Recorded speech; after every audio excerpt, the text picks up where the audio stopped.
আসসালামু আলাইকুম রহমতুল্লাহি ওয়া বারাকাতুহু। আশা করি দেশে বিদেশে যে যেখানে আছেন ইনশাল্লাহ ভালো আছেন। আল্লাহ চায় তো ভালো থাকবেন, এই দোয়া করছি। আজকে আমার সংক্ষিপ্ত পরিসরের বিষয় হচ্ছে জাদু করার পরিণাম কি।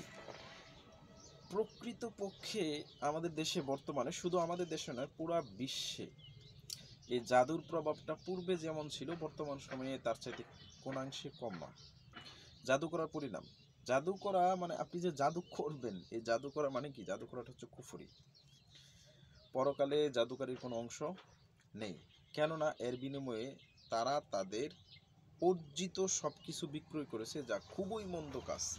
এটা আমার কথা নয়, এটা হচ্ছে আমার রব আল্লাহ তালার কথা, সূরাতুল আল বাকারার 102 নম্বর আয়াত।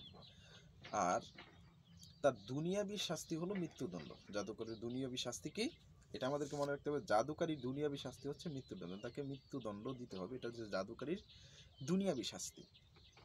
এবার চলেন, বাজদালা ইবনু আবাদা বলেন, উমর রাদিয়াল্লাহু তাআলা আনহু লিখিত ফরমান জারি করেন, যে তোমরা প্রত্যেক পুরুষ ও মহিলা জাদুকরকে হত্যা করে ফেলো, মেরে ফেলো। বাজালা ইবনু আবাদা থেকে বর্ণিত, তিনি বলেন উমর রাদিয়াল্লাহু তাআলা আনহু ফরমান মানে লিখিত ফরমান জারি করেছিলেন এইভাবে। বর্ণনাকারী বাজাল ইবনে আবাদা তিনি বলেন, এই জন্য এই ফরমানে আমরা 3জন জাদুকরকে কি করেছিলাম, মৃত্যুদণ্ড দিয়েছি, মানে মেরে ফেলেছি। মৃত্যুদণ্ড দিয়েছিলাম আমরা, তাদেরকে মেরে ফেলেছিলাম। মুসনাদে আহমদ হাদিস নাম্বার হচ্ছে 1657, বাইহাকি সুনানু সুগরা হাদিস নাম্বার হচ্ছে 3195, সনদ সহিহ। শায়েখ উসাইমিন মাজমুউ ফাতোয়া ও রাসাইল নবম খণ্ড 508, ফাতোয়ায় লাজনা আদ-দায়েমা প্রথম খণ্ড 552। এইগুলোর ভিতরে আপনি চাইলে দেখে নিতে পারেন। এটি হচ্ছে দলিল, দলিল ছাড়া কথা বলা যাবে না, স্পষ্ট বিধান।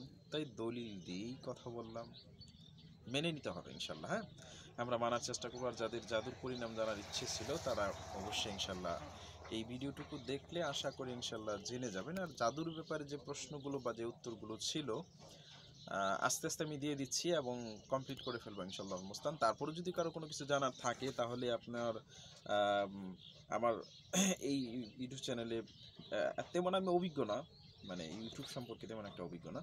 তারপর যদি আপনারা লাইক কমেন্ট বা শেয়ারের মাধ্যমে চান তাহলে সেটা জানতে পারবেন। নিচে যদি এই কমেন্ট করেন যে আপনি কোন প্রশ্নটা জানতে চাচ্ছেন, তাহলে ইনশাল্লাহ আমি সেটা উত্তর দেওয়ার চেষ্টা করব।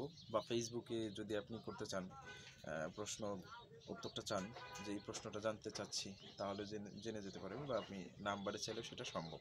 আল্লাহ চাতে ইনশাল্লাহ ভালো থাকবো ইনশাল্লাহ মুস্তান। আল্লাহ আপনি আমাদের সকল মুসলমানদেরকে ভালো থাকার চেষ্টা দেন, ভালো থাকার তৌফিক দান করেন। আল্লাহুম্মা আমিন। আসসালামু আলাইকুম ওয়া রাহমাতুল্লাহ।